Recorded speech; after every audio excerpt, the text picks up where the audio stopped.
श्री कृष्ण ने स्वयं ही तुलसी की पूजा की थी और ये रहस्य बताया था। भक्तों, तुलसी का पौधा तो प्रत्येक हिंदू घर में होता ही है, लेकिन बहुत ही कम लोग तुलसी के संबंध में शास्त्रों में बताए गए महत्वपूर्ण नियम जानते हैं। तुलसी की पूजा कैसे करनी चाहिए, तुलसी को जल कैसे देना चाहिए, तुलसी के पास में कौन सी वस्तु रखना शुभ होता है आदि कई महत्वपूर्ण नियमों का पालन करना आवश्यक होता है। इसके अलावा अगर आप देवउठनी एकादशी के दिन तुलसी के नीचे ये एक छोटी सी चीज बांध देते हैं तो आपको माँ तुलसी का ढेर सारा आशीर्वाद मिलता है और आपके घर में माँ लक्ष्मी सदैव के लिए निवास करती है। भक्तों, तुलसी का पौधा घर में होना परिवार के प्रत्येक सदस्य के लिए लाभकारी होता है। ये पौधा हर प्रकार से उपयोगी होता है। पुराणों के अनुसार तुलसी के पौधे में माँ लक्ष्मी का वास माना जाता है और नियमित रूप से इस पौधे की पूजा करने से लाभ अवश्य ही मिलता है। लेकिन यदि आप तुलसी का घर में रखने के साथ ही देवउठनी एकादशी के दिन उसके नीचे ये एक छोटी सी चीज बांध देते हैं तो आपको तुलसी लगाने का कई गुना फल प्राप्त होता है, क्योंकि इसी चीज के बिना तुलसी अधूरी मानी जाती है। तुलसी को ये एक चीज संपूर्ण बनाती है, इसलिए शास्त्रों के अनुसार इसका सबसे अधिक महत्व बताया गया है। भक्तों, भारत में ही नहीं बल्कि संसार के अधिकतर देशों में तुलसी का बहुत ही गुणकारी पौधा माना जाता है। इस पौधे में अनेक औषधीय गुणों का भंडार पाया जाता है। इसका आध्यात्मिक तौर पर भी बहुत ही महत्व होता है। प्रत्येक धार्मिक अनुष्ठान हो उसमें तुलसी का प्रयोग अवश्य किया जाता है। विष्णु पुराण में तुलसी को भगवान विष्णु की पत्नी कहा गया है और इसी कारण से तुलसी जगत जननी है। तुलसी को समस्त देवी देवताओं के वरदान प्राप्त हैं और इसी वजह से तुलसी के पत्र को अमृत के गुणों से युक्त कहा गया है। जिस भी स्थान पर तुलसी का पौधा होता है उस स्थान पर ब्रह्मा, विष्णु और महेश यानी कि त्रिदेव का निवास होता है। जिस प्रकार सूर्य के उदय होने से रात्रि के अंधकार से हमें मुक्ति मिलती है, शास्त्रों के अनुसार उसी तरीके से तुलसी का पूजन करने से हमारे घर में सकारात्मकता का वास होता है, शांति और समृद्धि बनी रहती है। भगवान विष्णु की पूजा में और उन्हें चढ़ाए जाने वाले भोग में तुलसी के पत्र को अवश्य ही होना चाहिए, क्योंकि तुलसी पत्र के बिना भगवान विष्णु किसी भी प्रकार का भोग स्वीकार नहीं करते हैं। अगर आपके घर में तुलसी है तो सुख, शांति और समृद्धि के लिए तुलसी माँ को चुनरी अवश्य चढ़ाएं।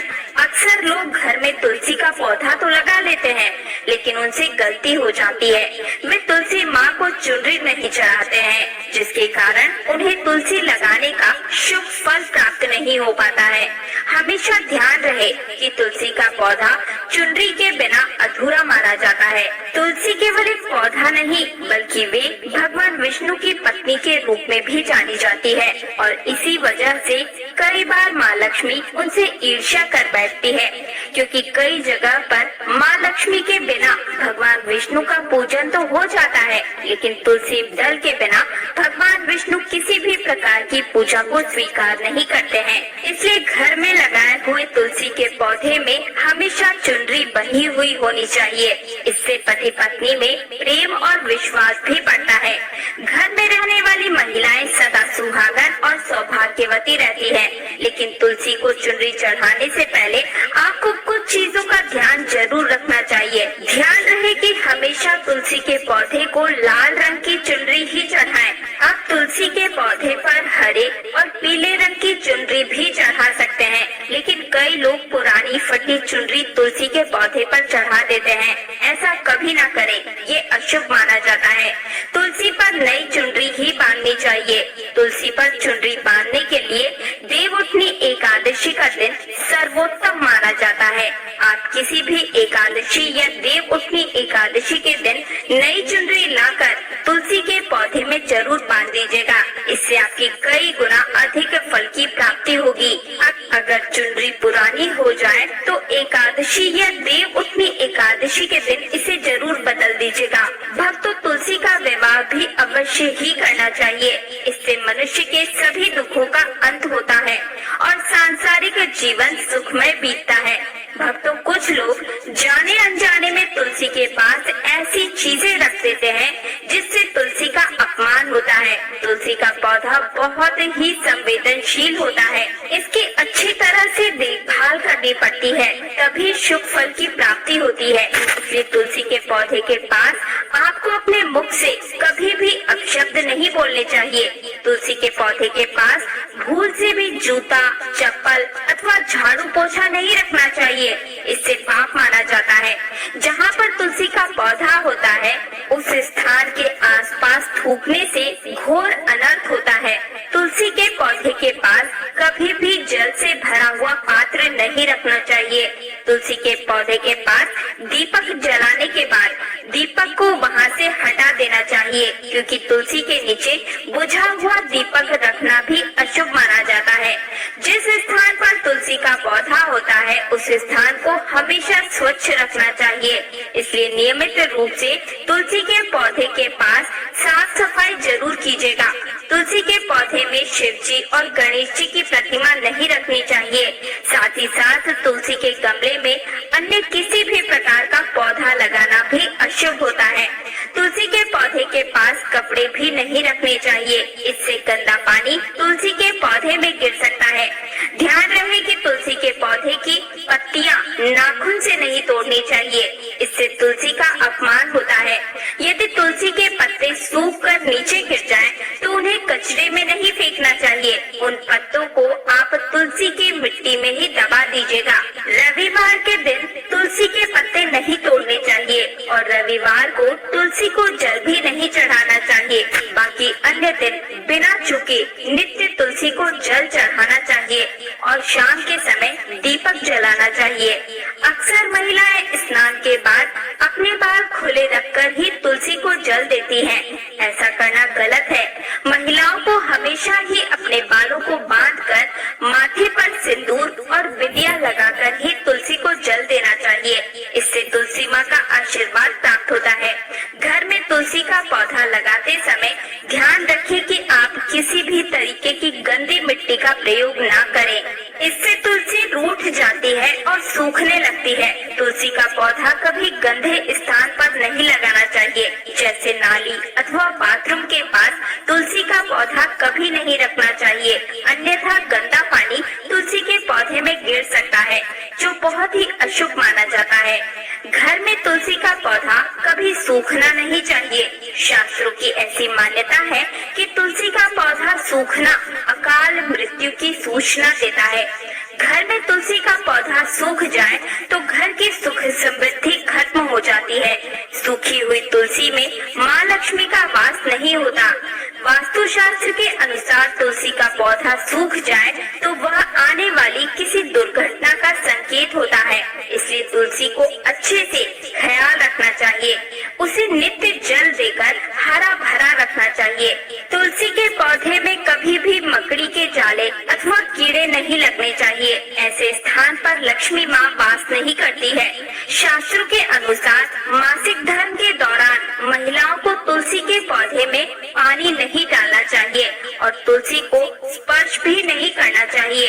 तुलसी को बिना स्नान किए जल नहीं देना चाहिए और पैर में चप्पल आदि पहनकर भी तुलसी को जल नहीं देना चाहिए। भगवान श्री कृष्ण कहते हैं कि नित्य तुलसी के दर्शन से मनुष्य को स्वर्ग की प्राप्ति होती है और तुलसी पत्र के सेवन से उसे कभी भी पाप नहीं लगता है और समस्त प्रकार के पाप नष्ट हो जाते हैं। तुलसी का पौधा हमेशा ही घर के सामने लगाना चाहिए। इसे पूर्व अथवा उत्तर दिशा में लगाना सबसे अधिक शुभ माना जाता है। अगर तुलसी के गमले में दूसरे पौधे उग जाते हैं तो उन्हें समय समय पर हटा देना चाहिए। अब जैसे कई लोग नागफनी का पौधा सजावट के रूप में अपने घर में रख लेते हैं, ऐसा करना बिल्कुल गलत है। नागफनी का पौधा तो गलती से भी तुलसी के पौधे के पास न रखें। यह तुलसी की संपूर्ण सकारात्मक ऊर्जा को नष्ट कर देता है। लेकिन शास्त्रों में केवल केले के पौधे को विशेष रूप से महत्वपूर्ण बताया गया है। अगर आप देवउठनी एकादशी के दिन तुलसी के केले का पेड़ लगा देते हैं तो आपको कई गुना अधिक लाभ की प्राप्ति होती है। केले के पेड़ में भगवान विष्णु का वास माना जाता है। ऐसे में तुलसी के पौधे के पास में इसे लगाना सुख समृद्धि को लेकर आना है। साथ ही जिस स्थान पर भगवान विष्णु का वास होता है वहाँ पर माँ लक्ष्मी खुद चल कर आती है। भक्तों, आपको देव उठनी एकादशी के दिन तुलसी के पौधे में शालिग्राम अवश्य रखना चाहिए। इससे आपको और भी अधिक शुभ प्रभाव देखने को मिलते हैं। शालिग्राम भगवान विष्णु का ही निराकार रूप माना जाता है। यह काले रंग का पत्थर होता है। इसे अगर आप तुलसी के गमले में रखते हैं तो आपके घर की संपूर्ण नकारात्मक ऊर्जा को नष्ट कर देता है। इससे आपको भगवान विष्णु के साथ ही माँ लक्ष्मी की कृपा भी प्राप्त होती है। आपके घर में कभी धन धान्य की कोई कमी नहीं होती है। पुराणों के अनुसार जिस घर में शालिग्राम होते हैं तीर्थ करने के समान श्रेष्ठ वो घर माना जाता है। नित्य शालिग्राम की पूजा करने से सभी प्रकार के भौतिक सुखों की प्राप्ति होती है। इनके स्वयंभू होने के कारण इनकी प्राण प्रतिष्ठा करने की कोई आवश्यकता नहीं होती। इसीलिए अगर आप देवउठनी एकादशी के दिन तुलसी के साथ में शालिग्राम को रखते हैं, उनका पूजन करते हैं, विवाह करवाते हैं तो आपके घर में कभी भी धन धान्य प्रेम स्नेह की कोई कमी नहीं होती है। हर तरफ से आप तरक्की ही करते हैं। देवउठनी एकादशी के दिन तुलसी का विवाह शालिग्राम से करवाने पर पति पत्नी में आपसी प्रेम हमेशा बना रहता है और कभी भी तलाक की नौबत नहीं आती है। विष्णु पुराण के अनुसार मृत्यु के समय शालिग्राम के चरण सभी पापों से मुक्ति दिलाते हैं और वे मृत्यु के पश्चात वैकुंठ धाम को प्राप्त करते हैं। तो देखिए, देव उठनी एकादशी वाले दिन सुबह उठकर आपको स्नान करना है। इसके बाद सूर्य देव को अर्घ देकर एकादशी व्रत का संकल्प ले। जीवन के सुख समृद्धि बनी रहे इसलिए आप इस दिन भगवान विष्णु को दूध में केसर डालकर उनका अभिषेक करें और अंत में श्री हरि की आरती करें। इस उपवास को करने से श्री हरि प्रसन्न होते हैं, आपके जीवन में सफलता मिलती है। इसलिए आप इस दिन भगवान विष्णु की विधि विधान से पूजा करें, दान पुण्य करें, सौभाग्य की प्राप्ति होती है। स्त्रियां इस दिन व्रत जरूर रखें। हो सके तो व्रत वाले दिन आप भगवान विष्णु का सहस्त्र पाठ करें और इसी के साथ में देवउठनी एकादशी पर भगवान विष्णु को सफेद रंग का भोग लगाएं। इस दिन खीर या सफेद रंग की कोई भी मिठाई का भोग लगाने से श्री हरि विष्णु प्रसन्न होते हैं। देवउठनी एकादशी वाले दिन आप निर्जला व्रत रखें, लेकिन अगर आप गृहस्थ जीवन में हैं तो फलाहारी उपवास भी रख सकते हैं। इस दिन ब्राह्मणों को दान दक्षिणा देकर उनसे आशीर्वाद प्राप्त करें। इस दिन आप तुलसी के पौधे पर लाल रंग की चुनरी जरूर चढ़ाएं। ये बहुत ही लाभकारी माना जाता है। ज्योतिष शास्त्र के लिहाज से लाल रंग मंगल का प्रतीक माना जाता है और शास्त्रों के अनुसार देवउठनी एकादशी के दिन तुलसी माता को लाल रंग के वस्त्र चढ़ाना चाहिए। इससे आपके घर में सुख समृद्धि और धन संपदा की कभी कोई कमी नहीं होगी और निरंतर प्राप्ति ही होगी। इसलिए लाल रंग का वस्त्र इस दिन तुलसी मैया के ऊपर जरूर चढ़ाना चाहिए। देवउठनी एकादशी के दिन नहाने के पानी में एक चुटकी हल्दी मिलाकर स्नान करें और उसके बाद पीले रंग के वस्त्र हमें धारण करने चाहिए। ऐसा करने से हमारे वैवाहिक जीवन में हमेशा ही प्रेम बना रहता है। साथ ही साथ कैरियर और प्रमोशन की दृष्टि से भी ये बहुत ही ज्यादा उत्तम साबित होता है। इस दिन भगवान विष्णु को केसर वाले दूध से अभिषेक करें। ऐसा करने से सारी परेशानियां दूर हो जाती है।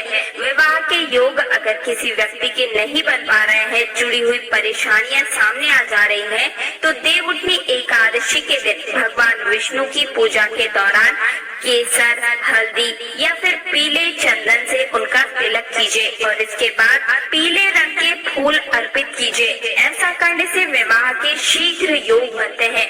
साथ ही साथ कर्ज से भी मुक्ति मिलती है और देवउठनी एकादशी के दिन पीपल के पेड़ पर जल जरूर चढ़ाना चाहिए। इसके बाद शाम के समय में पेड़ के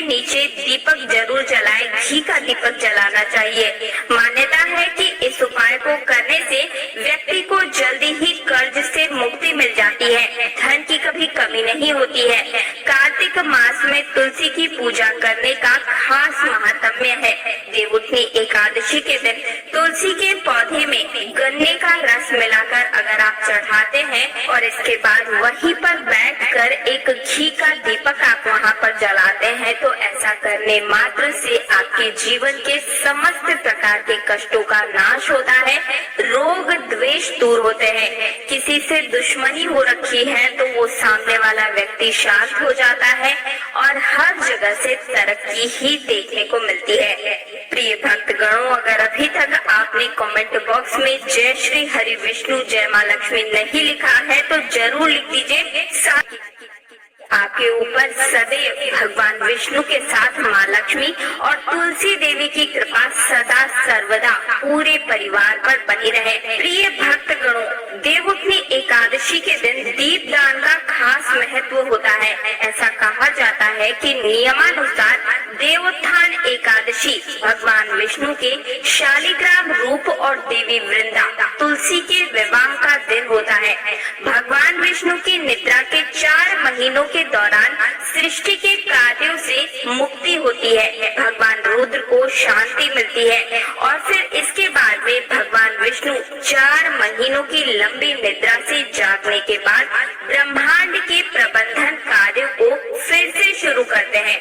अतः इस दिन पूर्ण समर्पण और विश्वास के साथ भगवान विष्णु की पूजा करनी चाहिए। दिन के उजाले में घर की छत पर दीपक रखकर आनंद और सुख वृद्धि करने के लिए रात्रि के समय घर के किसी भी हिस्से को अंधेरे में नहीं रखना चाहिए। इस दिन हमें अपने पूरे घर को दीपक से रोशन करना चाहिए। और आखिर में अब मैं आपको बताती हूँ कि श्री हरि विष्णु निद्रा में क्यों जाते हैं। एक समय की बात है, भगवान विष्णु से उनकी प्रिया लक्ष्मी जी कहती हैं, हे प्रभु, आप पूरे दिन जागते हैं और जब निद्रा लेते हैं तो वर्षों के लिए निद्रा में चले जाते हैं, जिससे प्रकृति का संतुलन बिगड़ जाता है। इसलिए इसे समझते हुए योजना अनुसार निद्रा लीजिए, जिससे मेरी मदद हो सके। लक्ष्मी जी की बात सुनकर भगवान विष्णु मुस्कुराए और उत्तर देते हैं, हे देवी, आपने सत्य और उचित कहा। मेरे जागने से अन्य सभी देवताओं को और विशेष रूप से आपको मेरी सेवा के कारण विश्राम नहीं मिल पाता है। इसलिए आज से मैं वर्षा ऋतु में 4 महीनों के लिए योग निद्रा में जाऊंगा, जो अल्प निद्रा और योग निद्रा के नाम से जानी जाएगी, जिससे मेरे अनुयायियों पर परम कृपा बनी रहेगी। इस अवधि के दौरान मेरी निद्रा की भावना का ध्यान रखने वाले सभी भक्तों के घरों में हमेशा आपके साथ वास करूंगा, उन पर हमेशा कृपा बरसाऊंगा। तुलसी शालिग्राम विवाह कार्तिक मास में स्नान करने वाली महिलाओं द्वारा एकादशी के दिन भगवान विष्णु, जिन्हें शालिग्राम के नाम से भी जाना जाएगा, और विष्णु प्रिया तुलसी का विवाह कराया जाएगा। तुलसी वृक्ष और शालिग्राम का विवाह समारोह सुंदर से मंडप में किया जाता है और इस समारोह के दौरान नामाष्टक सहित विष्णु सहस्त्र नाम का पाठ किया जाता है। शास्त्रों के अनुसार इस दिन तुलसी शालिग्राम विवाह को मनाने का कारण सुखी वैवाहिक जीवन और पुण्य की प्राप्ति होगा। कार्तिक मास में तुलसी वृक्ष दान करने से बड़ा कोई दान नहीं होगा। और चलिए अब श्रवण करते हैं देवोत्थान एकादशी की पौराणिक व्रत कथा। एक बार एक राजा था और उसके राज्य में सभी एकादशी का व्रत रखते थे। एकादशी के दिन पशुओं सहित कोई भी भोजन नहीं दिया जाता था। एक दिन दूसरे राज्य से एक आदमी ने राजा के पास आकर नौकरी पर रखने के लिए अनुरोध किया। राजा ने उसे नौकरी पर रखने की सहमति देने से पहले एक शर्त रखी कि उसे एकादशी के दिन को छोड़कर प्रत्येक दिन भोजन दिया जाएगा। उस समय उस आदमी ने राजा की शर्त मान ली, लेकिन एकादशी के दिन जब उसे फल दिए गए तो उसने फल लेने से मना कर दिया और राजा के पास जाकर विनती की कि फल उसके लिए पर्याप्त नहीं है और वो भूख से मर जाएगा। और उसने राजा से खाना देने के लिए विनती की। इसके बाद राजा की शर्त याद दिलाने के बाद भी वह खाना छोड़ने के लिए तैयार नहीं हुआ। इसलिए राजा ने उसे आटा, दाल, चावल आदि दे दिया। राजा से भोजन प्राप्त करने के बाद उस आदमी ने सामान्य रूप से नदी में स्नान करके भोजन तैयार करना शुरू किया। खाना बन जाने के बाद वह भगवान को आकर के खाने के लिए बुलवाने लगा। उसके पुकारने पर भगवान पीताम्बर धारण करके चतुर्भुज रूप में आए और उसके साथ प्रेम से भोजन करने लगे। भोजन करने के बाद ईश्वर वहीं रुक गए और वह आदमी अपने काम पर चला गया। 15 दिन के बाद दोबारा एकादशी आने पर उस आदमी ने राजा से दुगनी मात्रा में भोजन देने की विनती की और कारण पूछने पर उसने राजा को उत्तर दिया कि वह उस दिन भूखा रह गया था क्योंकि पीताम्बर देव ने भी उनके साथ में भोजन किया था और जो कि 2 लोगों के लिए पर्याप्त भोजन नहीं था। ये सुनकर राजा आश्चर्यचकित रह गया तथा विश्वास करने को तैयार ही नहीं था कि भगवान ने उस आदमी के साथ में भोजन किया है। राजा बोला कि वह एकादशी का व्रत रखते हैं और भगवान का पूजन भी करते हैं, लेकिन भगवान कभी भी उनके सामने प्रकट नहीं हुए। ये सुनने के बाद आदमी ने कहा कि अगर उन्हें विश्वास नहीं है तो वह उसके साथ चले और वृक्ष के पीछे छिपकर वहाँ से सब कुछ देखे। उस आदमी के सच और झूठ को जानने के लिए इच्छा से राजा नदी के पास जाकर पेड़ के पीछे छिप गए। हमेशा की तरह आदमी ने खाना पकाया और शाम के वक्त में भगवान को पुकारने लगा, लेकिन भगवान नहीं आए। आखिरकार उस आदमी ने भगवान से प्रार्थना की कि यदि वह नहीं आए तो वह पानी में कूदकर अपनी जान दे देगा, लेकिन भगवान फिर भी नहीं आए। तब वह स्वयं मरने के लिए नदी की तरफ चलने लगा। जीवन खत्म करने की उसकी यह दृढ़ इच्छा शक्ति जानकर ईश्वर ने जल्दी से प्रकट होकर उसे दर्शन दिए और उसे ऐसा करने से रोका और फिर दोनों एक साथ भोजन का आनंद लेने लगे। भोजन करने के बाद भगवान उसे अपने विमान से अपने धाम ले गए। ये देखकर राजा को एहसास हुआ कि जब तक मन शुद्ध न हो तब तक उपवास करने का कोई लाभ नहीं है। इससे राजा को सीख मिली और उसने भी शुद्ध मन से व्रत रखना प्रारंभ किया और अंत में स्वर्ग को प्राप्त किया। देवउठनी एकादशी के दिन हम सभी को गौ माता को गुड़ और रोटी जरूर खिलानी चाहिए। हो सके तो उसमें 1 चुटकी हल्दी लगा करके और साथ ही में घी लगाकर ऐसी रोटी अगर हम गौ माता को खिलाते हैं तो हमें 33 कोटि देवी देवताओं का आशीर्वाद प्राप्त होता है। साथ ही माँ लक्ष्मी हमारे घर में हमेशा के लिए रहने के लिए बाध्य हो जाती है। तो इस दिन गौ माता को रोटी अवश्य खिलाएं। प्रिय भक्तगणों, देवउठनी एकादशी के बारे में मैंने आप सभी को संपूर्ण जानकारी और उपाय बता दिए हैं। अगर आपके मन में किसी भी प्रकार का कोई प्रश्न है तो मुझे कमेंट के माध्यम से जरूर लिख भेजिएगा।